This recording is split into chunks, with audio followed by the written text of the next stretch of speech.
Ya.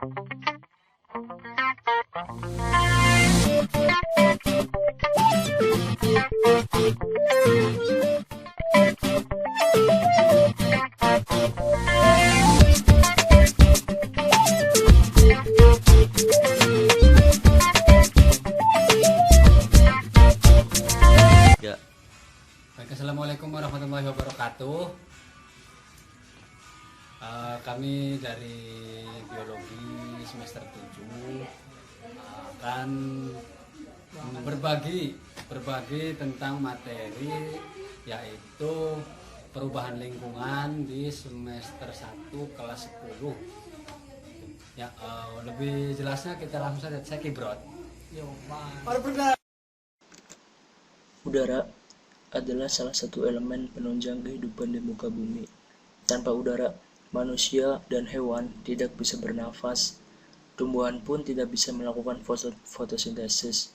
Pentingnya peran udara bagi kehidupan membuat kita harus menjaganya agar udara kita tidak tercemar. Pencemaran udara bisa berdampak bagi kelangsungan hidup di ekosistem kita. Oleh karena itu, pengenalan seputar penyebab, dampak, dan penanggulangan pencemaran udara mutlak kita perlu lakukan agar kelangsungan generasi penerus kita di masa yang akan datang dapat tetap terjaga dan lestari. Selanjutnya, apa itu pencemaran udara? Pencemaran udara adalah kehadiran substansi fisik, biologi, atau kimia di lapisan udara bumi dalam jumlah yang bisa membahayakan kesehatan seluruh komponen biotik penyusun ekosistem, mengganggu keindahan dan kenyamanan, dan merusak properti. Pencemaran udara timbul akibat adanya sumber-sumber pencemaran, baik yang bersifat alami ataupun karena kegiatan manusia. Beberapa pengertian gangguan fisik seperti pencemaran suara, pencemaran panas, pencemaran radiasi, dan pencemaran cahaya yang dianggap sebagai bagian dari pencemaran udara. Adapun karena sifat alami udara yang bisa menyebar tanpa batasan ruang, membuat dampak pencemaran udara bisa bersifat lokal, regional, maupun global. Selanjutnya, kita bahas tentang penyebab pencemaran udara. Secara alami, udara di atmosfer bumi merupakan gabungan dari gas nitrogen, gas oksigen, gas argon, karbon dioksida, dan uap air. Komposisi komponen gas penyusun atmosfer ini bisa mengalami perubahan akibat polusi udara. Selain itu, beberapa penyebab pencemaran udara antara lain: yang pertama, asap cerobong pabrik. Yang kedua, asap vulkanik. Yang ketiga, bahan bakar radioaktif dari percobaan nuklir. Dan yang keempat, asap pembakaran batu bara. Yang kelima, pencemaran udara melalui CFC. Kemudian, dampak dari pencemaran udara. Pencemaran udara menimbulkan banyak dampak yang merugikan. Dampak tersebut antara lain menurunkan kualitas udara untuk pernafasan semua organisme, terutama manusia, sehingga akan menurunkan derajat kesehatan masyarakat. Yang kedua, asap kebakaran hutan menyebabkan gangguan iritasi dan infeksi saluran pernafasan akut. Yang ketiga, menyebabkan terjadinya keracunan akibat pengikatan karbon dioksida hasil pencemaran udara. Yang keempat, menyebabkan kebocoran lapisan ozon sehingga membuat keseimbangan ekosistem jadi terganggu akibat efek rumah kaca. Yang kelima, meningkatkan potensi penyakit kulit, penyakit mata, dan katarak. Dan yang keenam, menyebabkan hujan asam karena oksida belerang dan oksigen nitrogen hasil pembakaran batu bara yang akan ke udara bereaksi dengan uap air membentuk awan asam. Selanjutnya, kita akan membahas pencegahan dan penanggulangan. Menimbang pada penyebab pencemaran udara dan dampak yang ditimbulkannya, kita sebagai khalifah di muka bumi tentu perlu untuk melakukan tindakan pencegahan dan penanggulangan pencemaran udara yang terjadi agar keberlangsungan kehidupan di muka bumi ini tetap terjaga.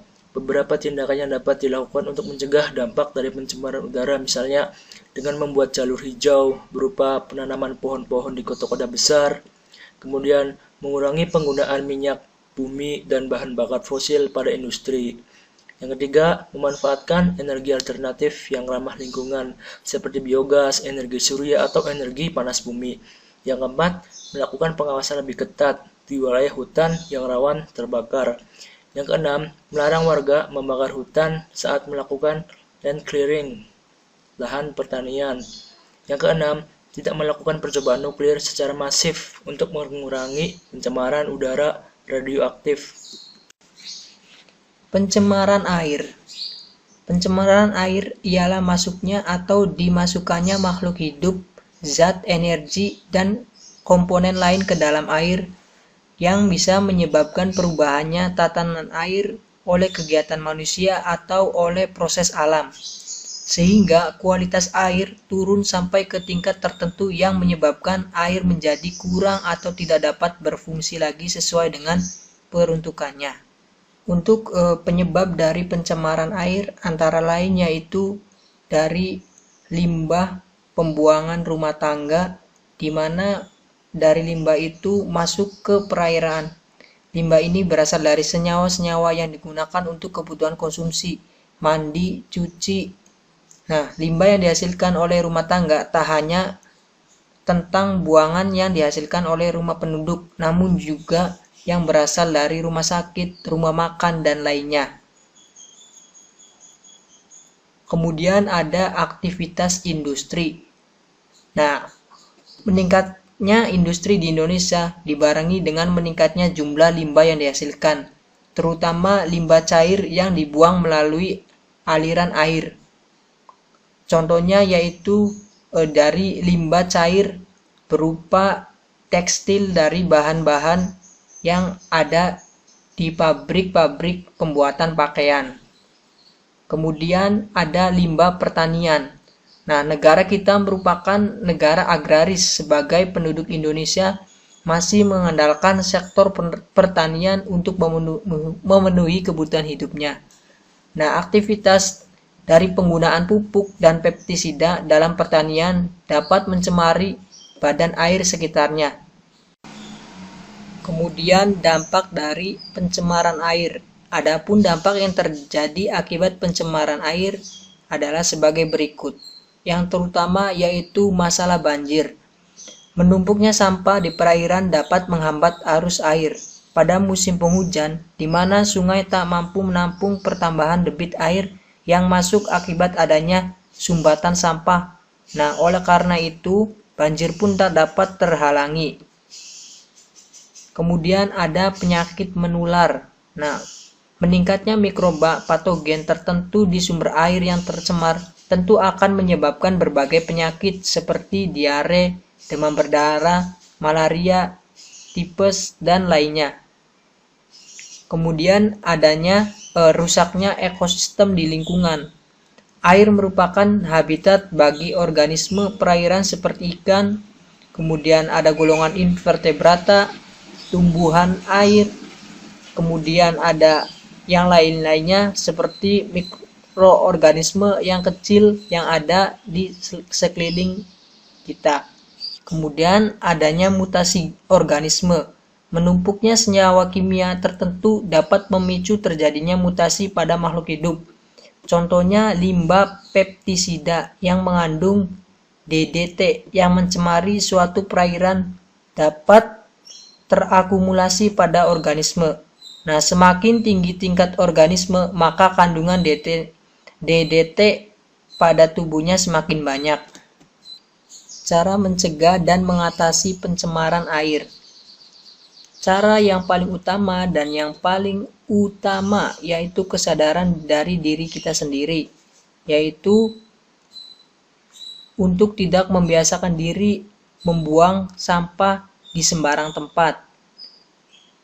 Kemudian ada bioremediasi, yaitu merupakan upaya untuk mengatasi limbah cair dengan menggunakan mikroorganisme.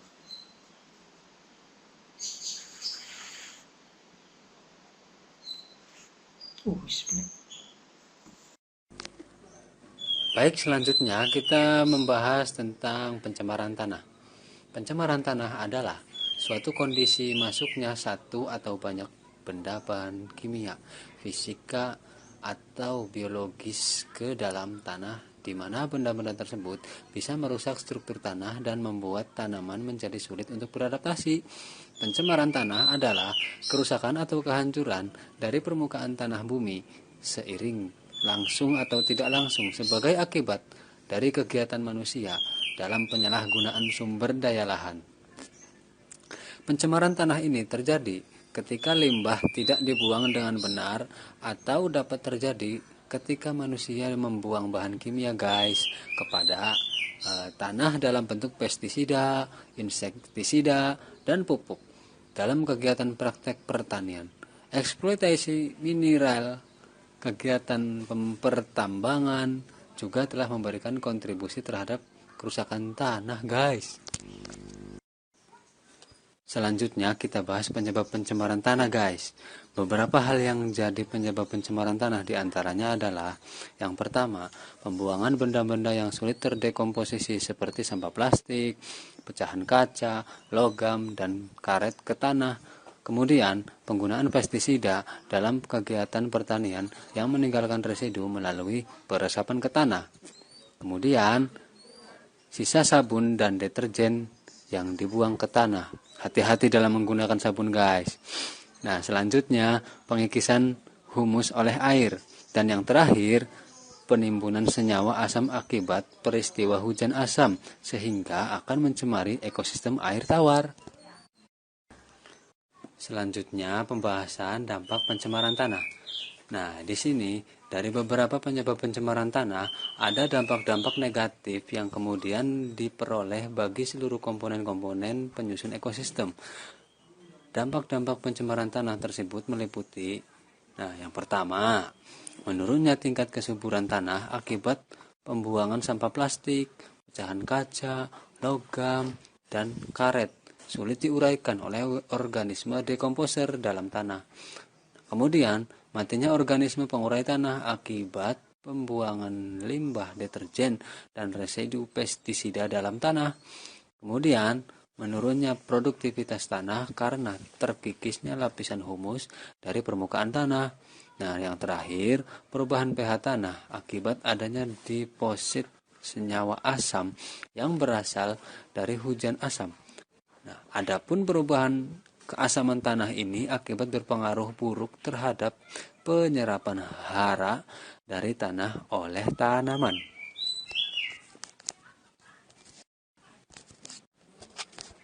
Nah, setelah pembahasan penyebab kemudian dampaknya, mari kita membahas tentang cara menanggulangi pencemaran tanah.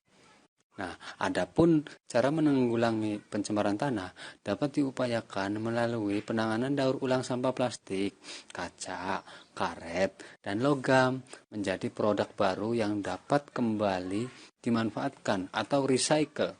Selain itu, penampungan limbah deterjen agar terjadi pengendapan, penyaringan, dan penjernihan loh guys. Sebelum dibuang juga penting dilakukan. Nah, di sini upaya penggunaan insektisida atau pestisida nabati yang ramah lingkungan menggantikan pestisida anorganik juga dapat menjadi alternatif dalam pencegahan dan penanggulangan pencemaran tanah, guys. Nah, itu tadi